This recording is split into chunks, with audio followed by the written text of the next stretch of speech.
cosmic storm. Floating on whimsical wavelengths is the norm. Dancing through the stars, chasing spectrums of light. Riding the waves that are just out of sight. Welcome back to another episode of Whimsical Wavelengths. Before I jump right in, it's time to do a little bit of housekeeping. First off, Happy Christmas, Merry Holidays, and all the mixing and matching of all the different holidays and solsticeness that is all going on. I've got my Christmas tree already put up in my living room. My own two monsters are counting down the days using my homemade advent calendar that I do every year. I put little boxes and things together with different kind of candy. It's a fun way to be able to count down, and for kids, they get so incredibly excited. It's a festive time of year, a time where we come together. It's also the time of year where we start reflecting on the year that has passed. And here on Whimsical Wavelengths, it's been a pretty damn good year.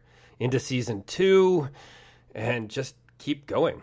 I think I'm putting together something that is really useful and perhaps filling a niche that this world needs a little bit more of. But to get better, I need you guys. So hopefully in this next year, you will put in a New Year's resolution to reach out and, I don't know, give me some feedback. Tell me what works, what doesn't work, and all that other things. Oh, also, the very first episode of the year will actually be an encore edition.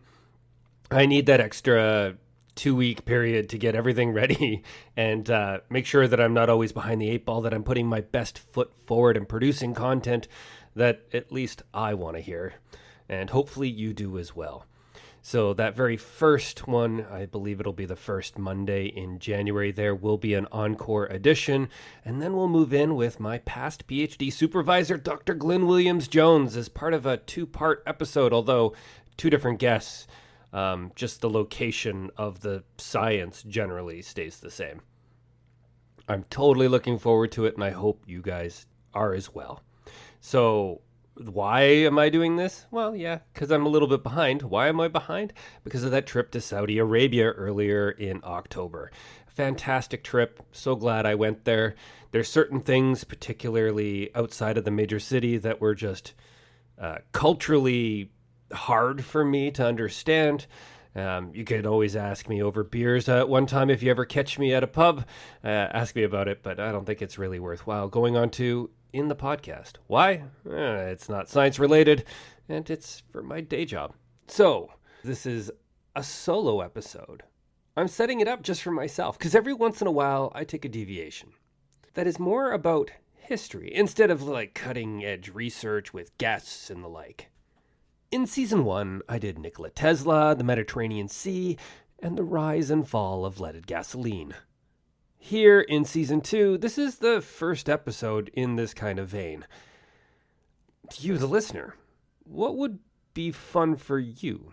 Tell me, perhaps I'll find a way to make an episode all about it. And more importantly, give me some more feedback of whether these types of episodes are good for you.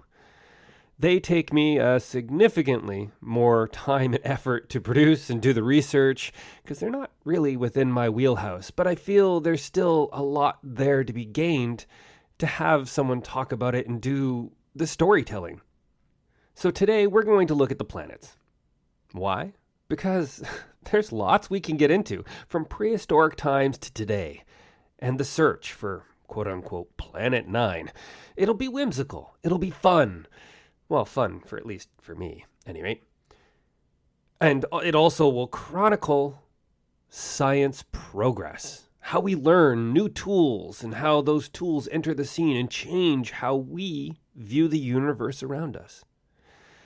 I could cut this whole idea to famous quotes like, "If I've seen further, it is by standing on the shoulders of giants," by Sir Isaac Newton. Or if I wanted more historical, there are many famous quotes. But I'll stick with, "You have to know the past to understand the present," which is attributed to Carl Sagan. This idea on analysis is absolutely required right now. We have to know the past to understand the present. So much is being covered up or forgotten or perhaps just turned a blind eye to.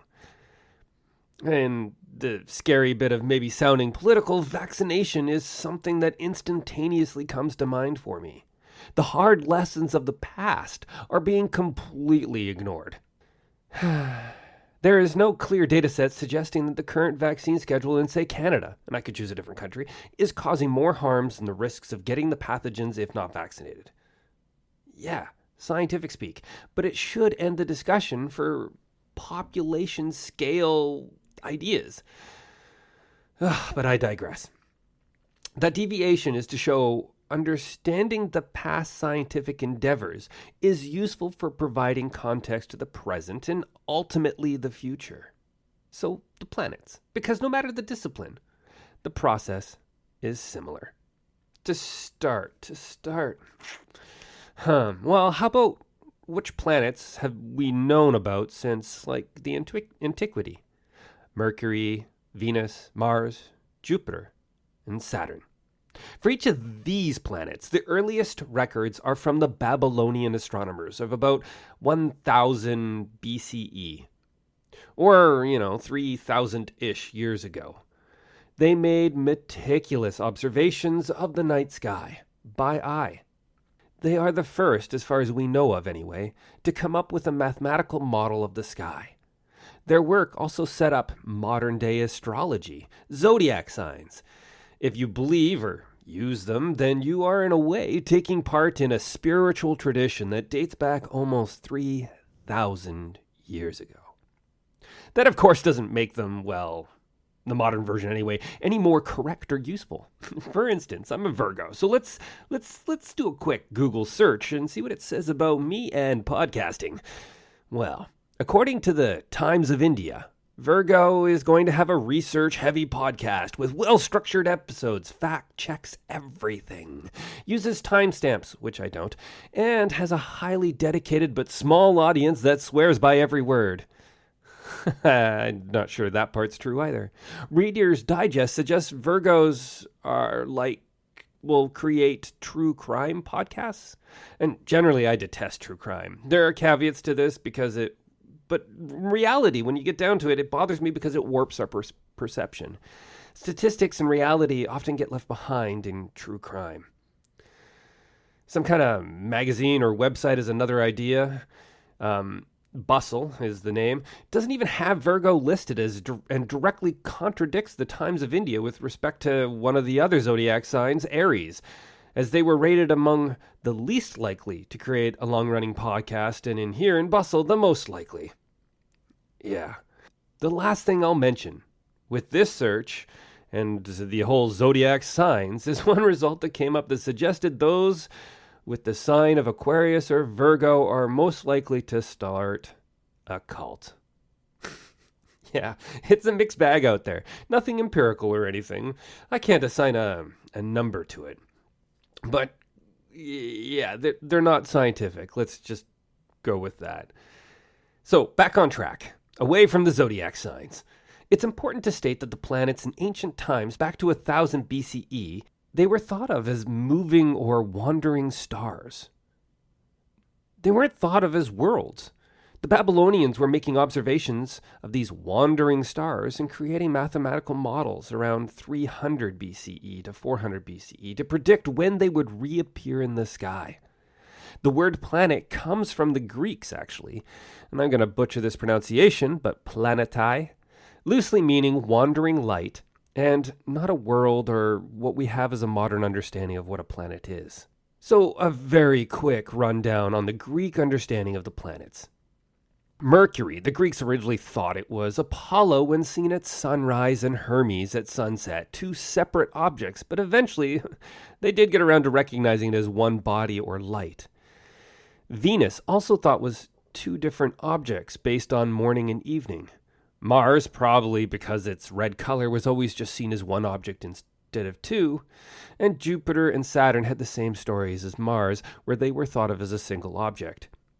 Before 1540, the conventional understanding of the universe had Earth at its center and everything revolved around the Earth. Complex mathematical formulas could predict the positions of the sun, the moon, and the wandering stars, i.e. the planets. The mathematics were developed by Ptolemy, a mathematician born in Alexandria, Egypt, which was a Roman province during his lifetime. See, I almost managed to escape the episode without mentioning the Roman Empire. Well, this mathematical model lasted for nearly 1,500 years. Then came Nicholas Copernicus, the heliocentric model, putting the sun at the center. This new model simplified everything, but it was not accepted everywhere at first. In fact, it wasn't accepted basically anywhere, mostly for religious reasons, and there was no clear observational evidence for the heliocentric model to begin with, and it really delayed its acceptance. But all that began to change with the invention of the telescope in 1608 in the Netherlands. Galileo took that invention, improved on the optics, and turned it towards the night sky. Quickly, observations of the moon's mountains and the valleys and Venus showed a series of phases like the moon, proving Venus orbits the sun. And the discovery of the moons around Jupiter showed that not everything revolved around Earth. Unfortunately for Galileo, the Catholic Church thought this idea was dangerous. I feel even today I'm going into dangerous territory here, which is kind of wild when you think about it. Science is about observations and explaining those observations with continual tests and data. Observational evidence was showing that the Earth was not the center of the universe. The issue was the theological understanding that the universe placed the Earth at its center. The Bible had a number of passages which were interpreted to mean the sun moved around the Earth and the Earth was stationary. So a heliocentric model of the universe contradicted faith and therefore represented heresy. Nobody expects the Spanish Inquisition. Okay, well, we're not there yet. The Spanish Inquisition doesn't exist. And if you only spent 10 minutes or so searching, that's the story that would be told. However, it's a bit more complicated than that. Copernicus' heliocentric model was originally treated like a mathematical argument or assumption, if you will. It didn't have any evidence behind it. It was a clever solution, as it was conceptually simpler. But the Earth didn't move, because that would be totally crazy. Well, with the new observations by Galileo, the scientific world quickly divided itself into three different boxes. There were the philosophers, or the Aristotelians, who were adamant that the heavens were perfect and unchanging. The moon was made of ether, not an earthly matter. It is surprising how often this idea still actually makes its appearances today on the fringes of Flat Earth and other weird Facebook groups that I have been a part of. This group of Aristotelians would go as far as suggesting telescopes had flawed lenses, or that Galileo was misinterpreting the optical illusions, obfuscate and find ways to throw mud towards what did not align with the world view. Oh, sounds so familiar. There was the Church's choice to explain the data, and seemed to be where the majority of the astronomers at the time were. Chronics, named after the person who developed the paradigm. They claimed the data could be explained if the sun and the moon orbited Earth, and the other planets orbited the sun. Very important to note, this model at the time could explain the observations. It had the added benefit of being closer to the previous understanding. The Earth didn't move. Scripture interpretation stayed intact. Then there was the Copernicus heliocentric model. Simpler, but if the Earth was moving, parallax should be able to be measured. Well, what is parallax, you ask? Well, let's describe how you can experience it, how, if safe to do so, you can do it right now, and perform this very simple experiment, i.e., if you're driving a car, please don't do it. Hold your thumb out at arm's length. Close one eye and align your thumb with a distant object, like a clock or a picture or a tree if you're outside. Without moving your thumb, close that eye and open the other. Your thumb will appear to have jumped to a new position against that distant background. So if the Earth moved, stars should shift in the sky yearly. Now, no parallax was measured until 1838 using Bessel's measurement of 61 Cygni, which is a star, It was the first successful measurement to show parallax from Earth. I know that this is a science podcast, but typically I try to stay away from overloading with numbers. However, it's kind of here important to understand the parallax problem here and show why early astronomers just couldn't possibly detect it and why the heliocentric model took so long to really be fully adopted. So let's start with the best case scenario, the closest star to Earth, what is Proxima Centauri, which is about 4.24 light years away, or 268,000 astronomical units. If we use the Earth's orbit instead of our two eyes, and astronomical units is just the distance, the average distance of the Earth to the Sun. It's just one of those conventions. Gives us something a little easier to work with instead of like millions and millions and millions of kilometers or miles. So if we use the Earth's orbit instead of our two eyes, i.e. the solstices or the equinoxes, and view the same star, the distance between the baseline is 2 astronomical units. Placing it into the equation works out to approximately 1 astronomical unit over 268,000 astronomical units, or 3.7 times 10 to the negative 6 radians, or 0.76 arcseconds. Okay, those are numbers, all right. Now let's get back to something we can actually relate those numbers to. This is the equivalent to being able to see the width of a coin 5 kilometers away. Yeah, I don't think we're going to see a person if we just use our eyes at 5 kilometers away. But the width of a coin, that would be impressive. And it comes down to instrumentation and precision. At best, pre-1600 naked eye measurements had errors of 1 to 10 arc minutes, or 60 to 600 times larger than that width of coin that we were just talking about. And early telescopes had instrument accuracy of maybe 10 to 20 arc seconds at best. So while that was still a huge improvement from those naked eye measurements, it was still a bit more than an order of magnitude too imprecise to measure the parallax to the closest star to Earth. So back to the very first time parallax was measured in 1838, 61 Cygni is 10.4 light years away, so quite close. And the measurement was 0.314 arc seconds. This is a theme that comes up again and again in cosmology. Our ability to measure becomes more precise as we open up new avenues of investigation, like Hubble's discovery of galaxies and gravitational lensing. Don't forget, gravitational lensing was covered in season 1 as a 2-parter. Freaking awesome. You should go back and listen to it if you have not. To bring this part of the episode to a close, Galileo would continue to make observations and become more convinced that the heliocentric model was correct. Eventually, he made his opinions unequivocal. And he was found guilty of vehement suspicion of heresy, and spent the rest of his days under house arrest. Of course, the story doesn't stop there or stop here with Galileo under house arrest. Another astronomer across Europe was figuring out that the planets don't actually move in perfect circles at all. Johannes, Kepler, one of science's greatest mystics. An oxymoron, perhaps, but it's an apt one. Overlapping with Galileo, Johannes Kepler published the first 2 laws of planetary motion in 1609, and the third in 1619. Before getting into the laws themselves, why Kepler was able to publish clear arguments dismantling geocentrism and Galileo was walked away? Well, it comes down to a couple of things: location and people. First, I've said it before on this podcast, and I'll say it many, many times, people are weird. It's just the truth. Here I am on a mic talking about science to people I have never met. Another common theme in these solo episodes, people are weird. Galileo was argumentative and published a lot of things that were combative, his ideas, and he brought them straight to the masses.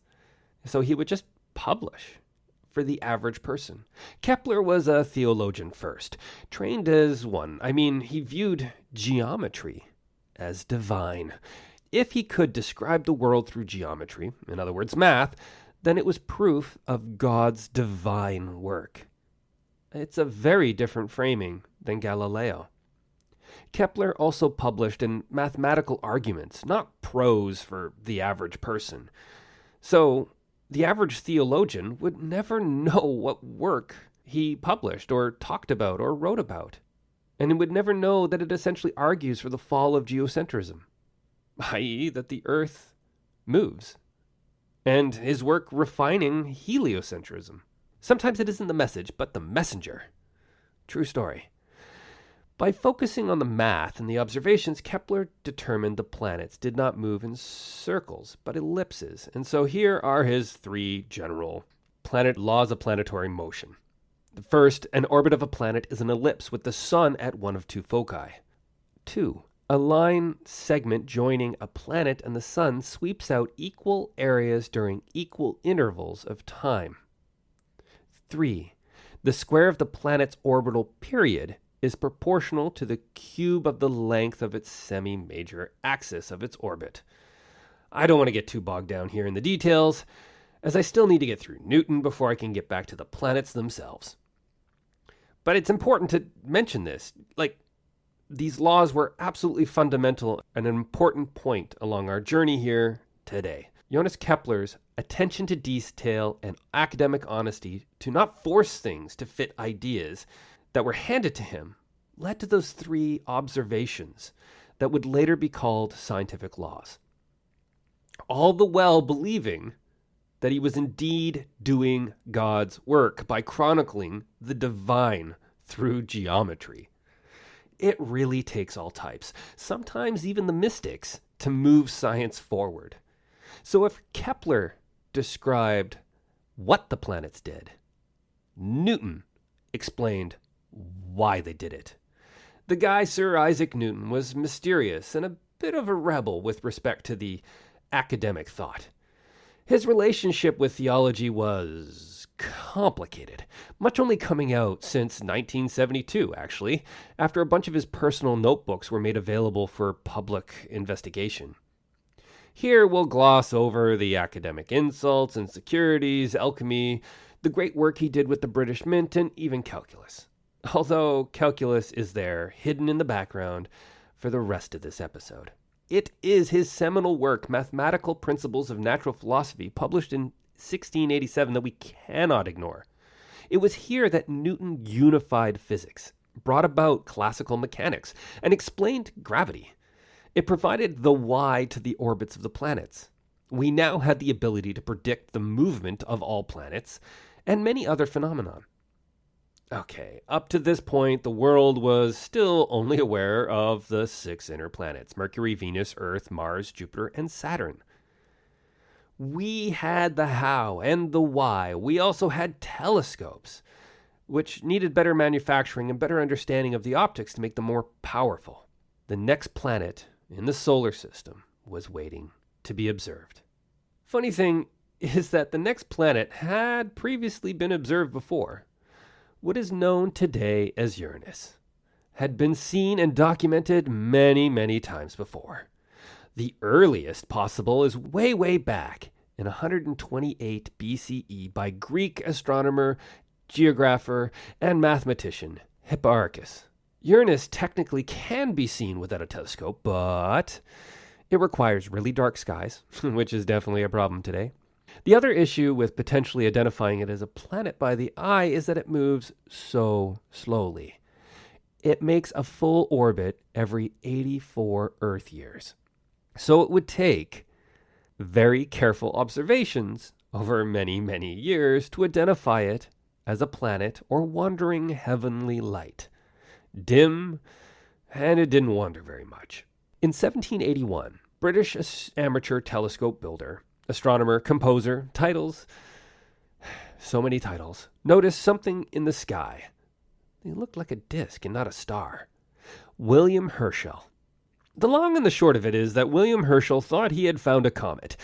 It took data from others to convince him otherwise. It was the first recognized planet since antiquity.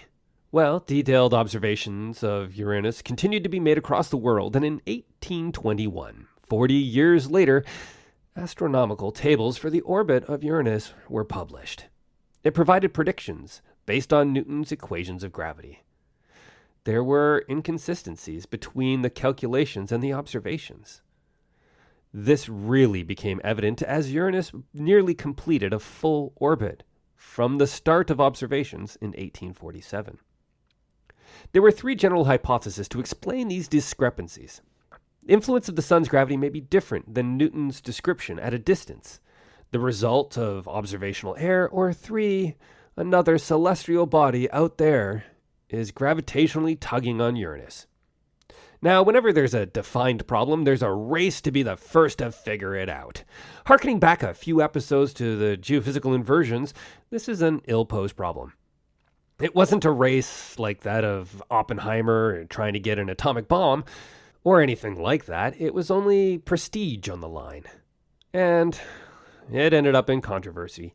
Again, we come back to this idea that people are people, and they do weird things. In fact, some have called it a heist. Here's a question. Why are the pyramids still in Egypt? Well, because the British couldn't fit them into a museum. That joke will make sense in a few more moments. Shout out to the show or the podcast, Stuff the British Stole. Sometimes those episodes are truly amazing, like the one on the Parthenon. Okay, back on track. The person credited with the mathematically predicting the orbit of Neptune first via mathematical predictions is Urbain Le Vernier, a French astronomer and mathematician. Sorry, terrible ability to do the accent and pronounce it. Well, anyway, Monsieur Vernier publicly announced his calculations to the French Academy on the 31st of August in 1846, and then sent the predictions to Johann Galle, a German astronomer at the Berlin Observatory. Once it arrived, Johann promptly took that information and used it. That night on September 23rd, 1846, Neptune was officially discovered. So why the joke about Britain at the top? Well, there are usually multiple people looking at similar things at similar times. There's also, at least at this point in time, a lot of bragging rights on the line. Nationalism. This should not be a surprise. I mean, look at the Cold War and the race to the moon. So a British mathematician and astronomer, John Couch Adams.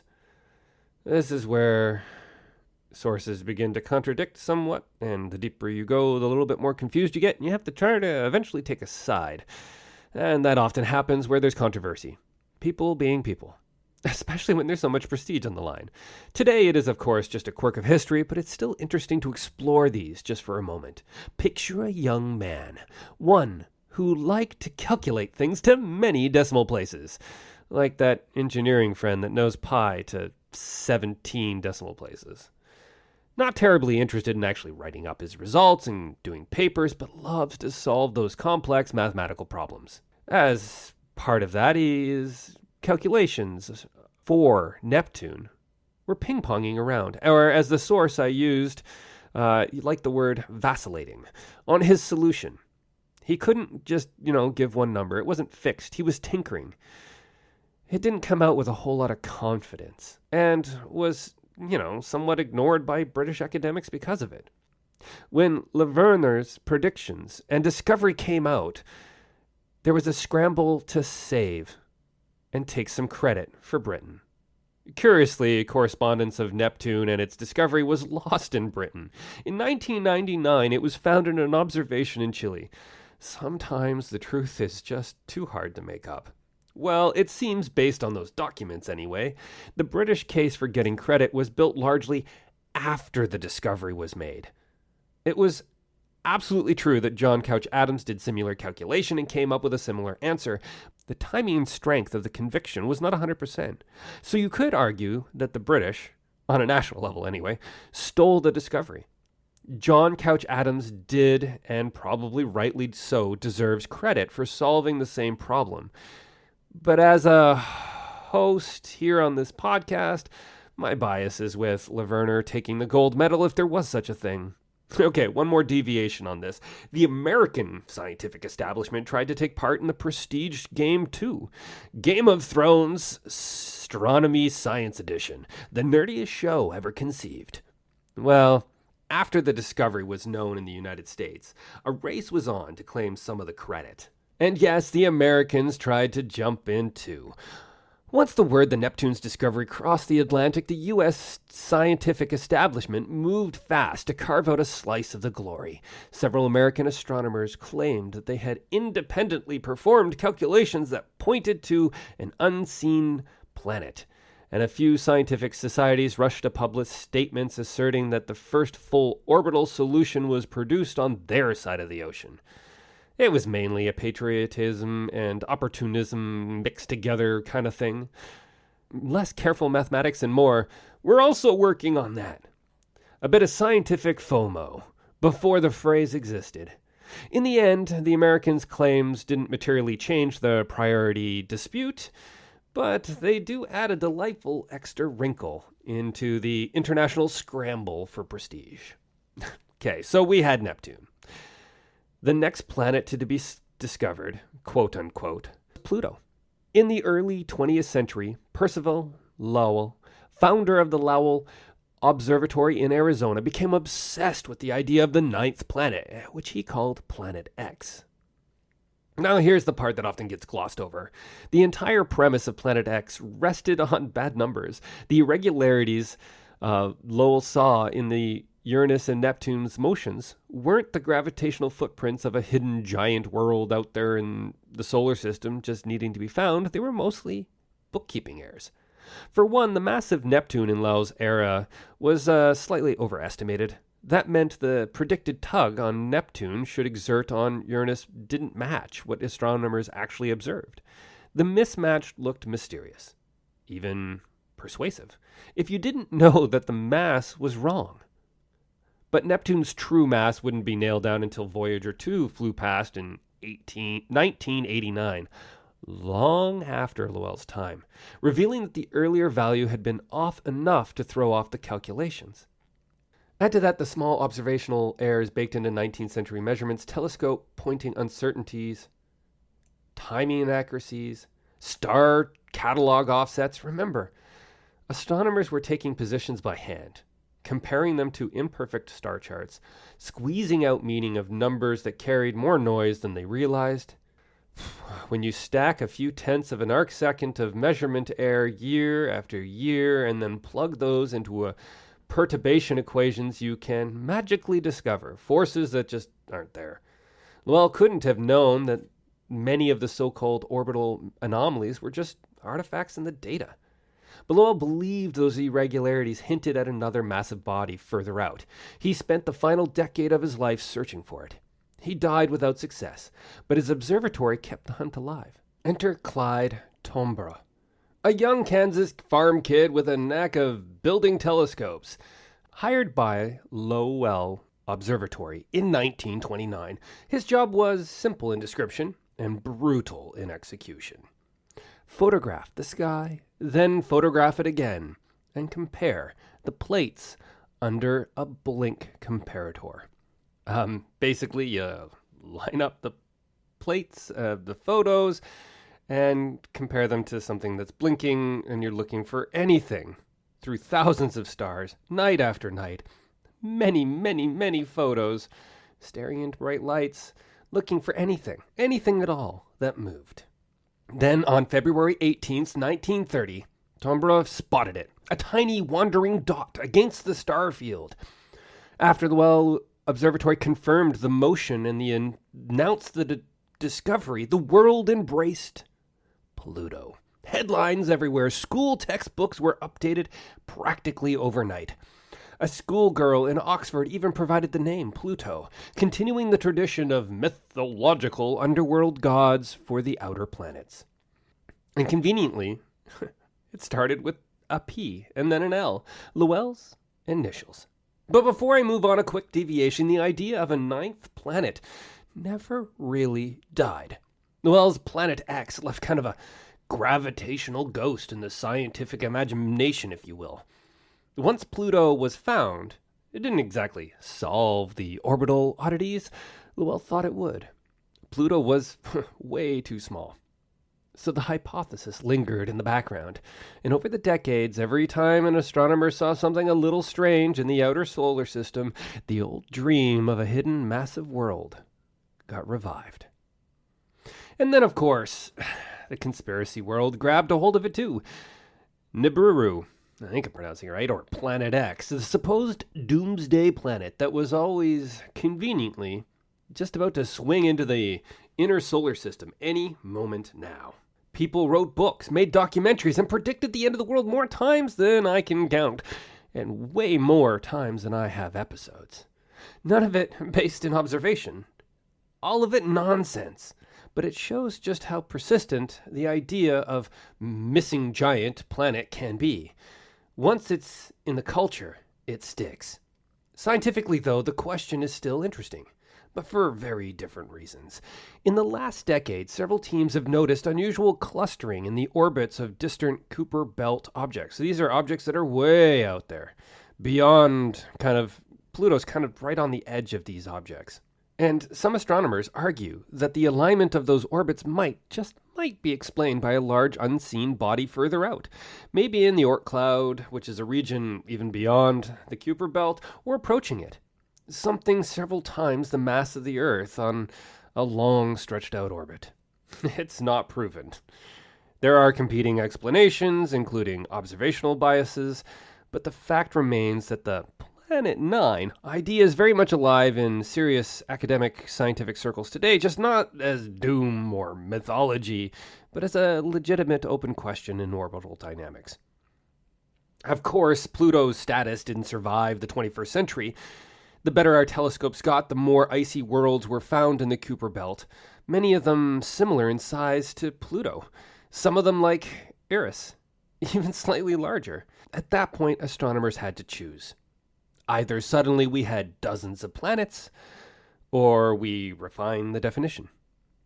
In 2006, the International Astronomical Union drew the line, and Pluto fell on the dwarf planet side. No, not because it wasn't interesting, not because it wasn't beloved, but because it hadn't fully cleared out its orbit or neighborhood of other debris. The rules changed, and Pluto, poor Pluto, lost its gold medal status. And that's where I'm ending this episode. From the nationalistic chaos of Neptune's discovery to the quite careful plate blinking that earned Pluto its brief time among the planets, and finally, its demotion.